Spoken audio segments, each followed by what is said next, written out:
vamos dar início a mais uma videoaula, desta vez a videoaula de número 9, práticas e uso da adubação verde em manejo agroecológico e em agricultura orgânica. A adubação verde, como o próprio slide explicita, é o cultivo de plantas que protegem e melhoram as condições físicas, químicas e biológicas do solo. A adubação verde, entre os inúmeros aspectos que ela estimula, ela melhora substancialmente a capacidade produtiva do solo. Portanto, se trata de uma tecnologia que não é nova. Há registros históricos de mais de 2000 anos atrás.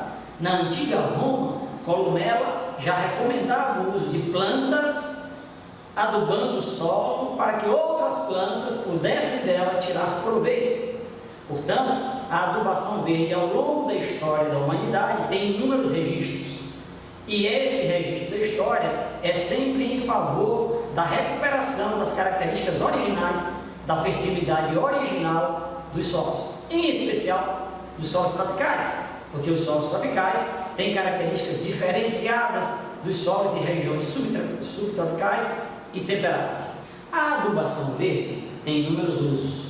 No manejo agroecológico, na produção agroecológica, na produção orgânica, a adubação verde é uma técnica que deve ser empregada com regularidade, tanto em pequenas áreas quanto em áreas maiores, com o objetivo de fornecer biomassa, fitomassa, tanto a massa verde quanto a massa seca, com objetivos claramente diferenciados.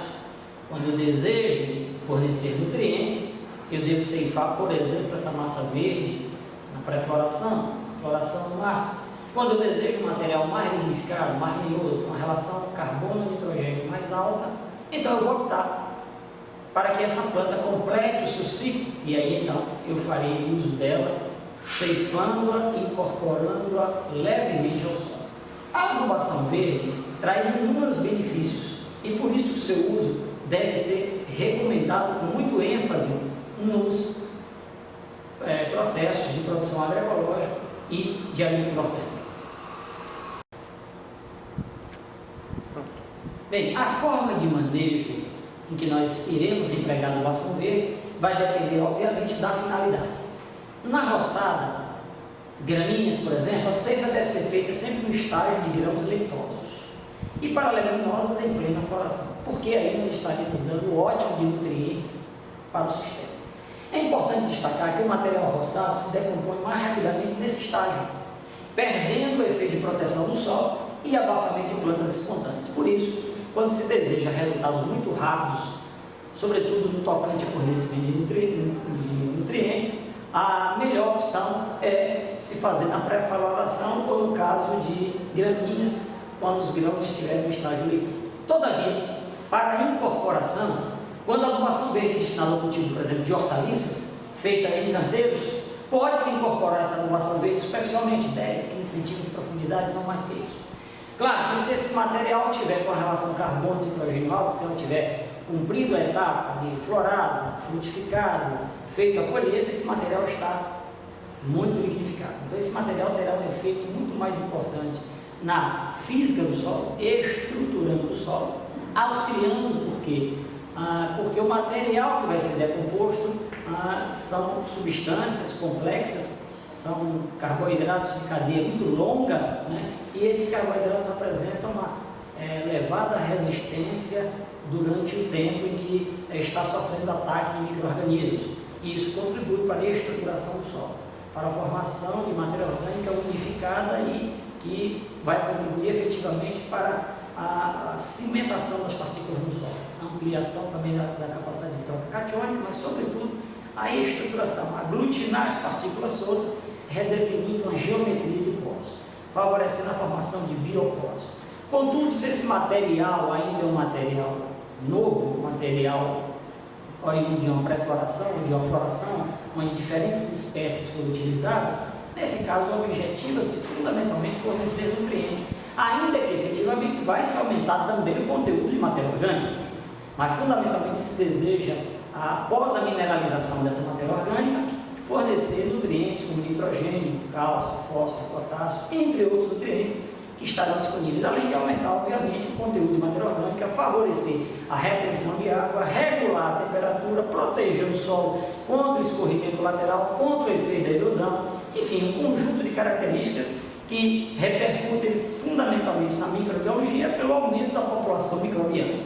E, ao fazer isso, contribui para que os processos, de modo geral, se interrelacionem e repercutam sobre a produtividade vegetal. Bem, diferentes espécies podem ser empregadas para a adubação verde. Diferentes famílias, as leguminosas, as gramíneas, as compostas, as euforbiáceas. Obviamente, o ideal é que a gente consiga constituir um mix de espécies, uma salada de espécies, aquilo que se chama em alguns locais de coquetel de espécies.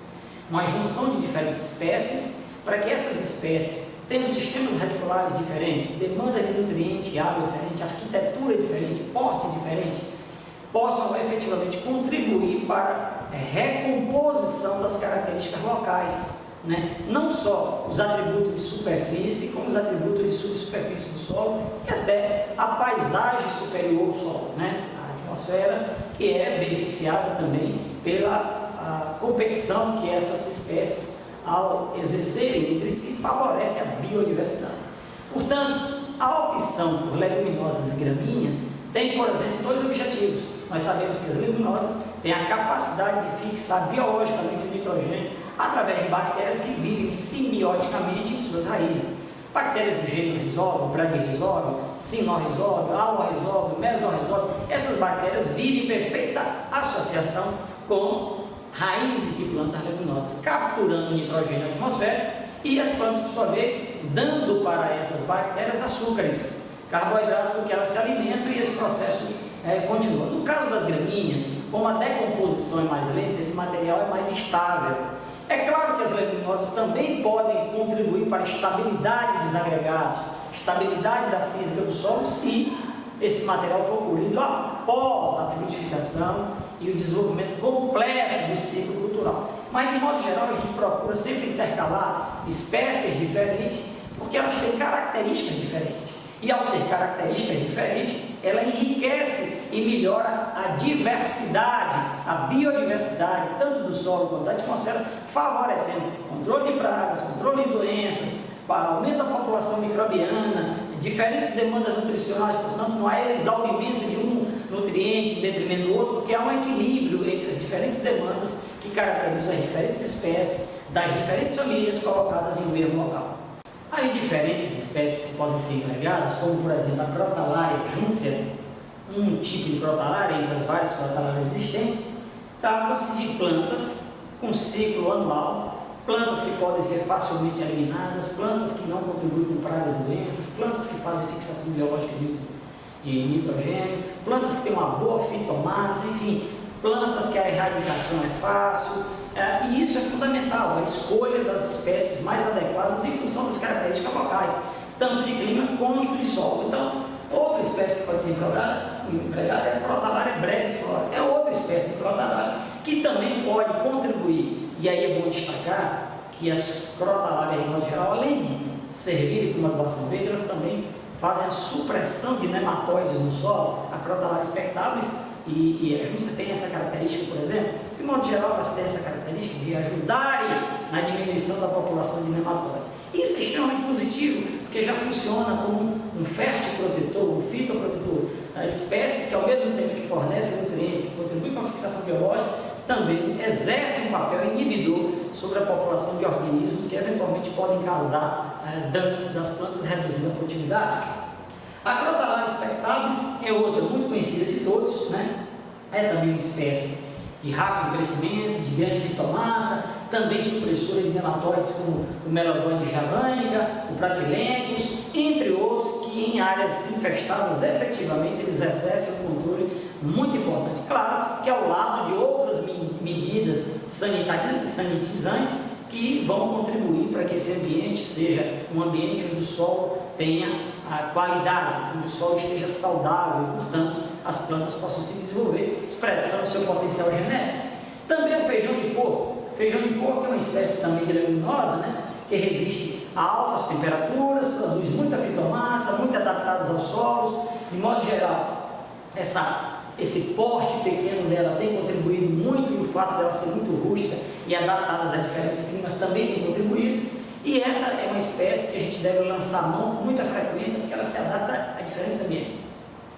Uma outra espécie é a gramínea milheto, né? O milheto, como uma das gramíneas, aí podemos usar o milheto, o sorgo, entre outras espécies, capins, enfim, essas são forrageiras tropicais, né? Que produzem de natureza de ciclo anual, de hábito ereto, porte alto, desenvolvimento uniforme, bom perfilhamento, é uma planta que se adapta bem a vários tipos de solo, apresenta boa persistência e resistência do solo, sobretudo, quando a gente fala de persistência, a gente está falando de solos cuja fertilidade natural é baixa, né? E mesmo assim, em condições de baixa fertilidade e de baixa presença de água, déficit hídrico, ainda assim ela é capaz de produzir e oferecer uma boa fitomassa, e isso contribui efetivamente para a melhoria das propriedades do solo.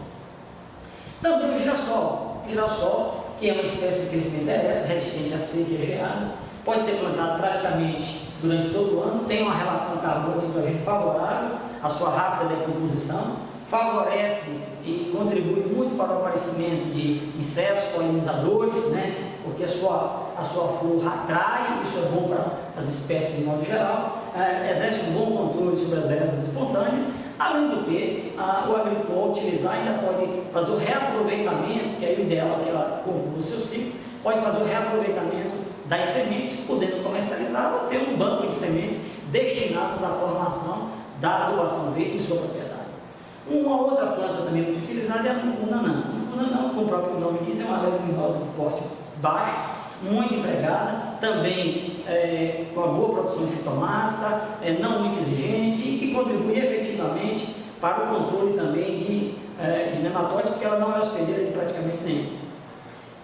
Também a mucuna cinza é outra espécie da família que também tem essas mesmas características que eu disse, ela também é uma leguminosa, ela não é hospedeira de nematóides, é rústica também, muito utilizada para problemas de recuperação de solos degradados, fornece uma boa quantidade de nitrogênio fixado, de modo geral todas elas fixam uma boa quantidade de nitrogênio atmosférico. E por fim destacar aqui os vários benefícios da adubação verde. Claro que falamos aqui sucintamente, claro que a adubação verde é algo muito mais complexo, há que se definir não só as espécies, mas a época mais adequada, qual a densidade de plantio que nós utilizaremos, de que natureza faremos isso, se pré-cultivo, se pós-cultivo, se dentro do cultivo, enfim. Mas vamos destacar que alguns aspectos são importantes. Primeiro, o aumento da capacidade de armazenamento da água no solo pelo aumento da matéria orgânica, que vai reter até em 1 grama de matéria orgânica, até 10 vezes a sua quantidade em água, o seu peso em água. Descompactação do solo, como por exemplo o guandu. O guandu tem um potencial fabuloso de promover a descompactação, chamado por nós de subsolador biológico. Fornecimento de nitrogênio fixado diretamente na atmosfera. Imagine que é um nitrogênio barato, você não precisa ir em loja nenhuma comprar.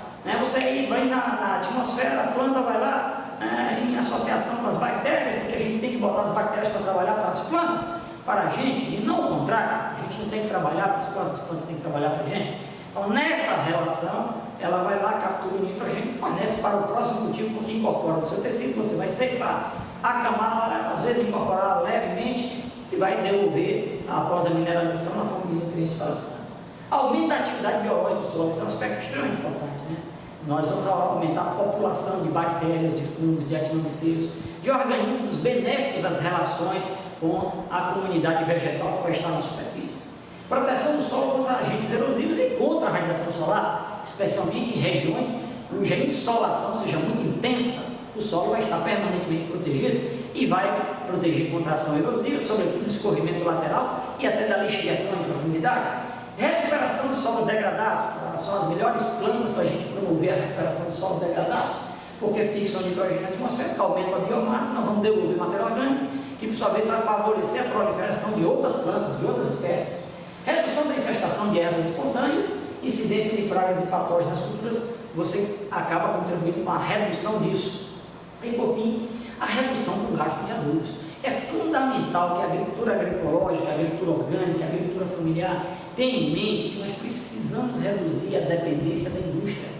E para fazer isso nós temos que lançar mão de técnicas que são viáveis. Não há nenhuma inviabilidade científica no uso da adubação verde. Muito pelo contrário, se trata de uma tecnologia extraordinária, mas que obviamente ela tem a sua condição de aplicabilidade, de reprodutibilidade. Nós precisamos aí ter um técnico bom que seja capaz de mensurar adequadamente a utilização da técnica para tirar dela o melhor proveito. Nesse slide nós temos a operação de um trator ceifando uma salada de espécies, um coquetel de espécies. Aqui nós temos então um mix de espécies e o trator ceifando e acomodando, acamando esse material na superfície, protegendo contra os efeitos erosivos, contra a intensa radiação solar, e esse material obviamente vai se decompor e vai contribuir para o enriquecimento do solo. Claro, se a gente quiser contribuir mais para a física do solo, o ideal é fazer uma leve incorporação, 10 a 15 centímetros de profundidade.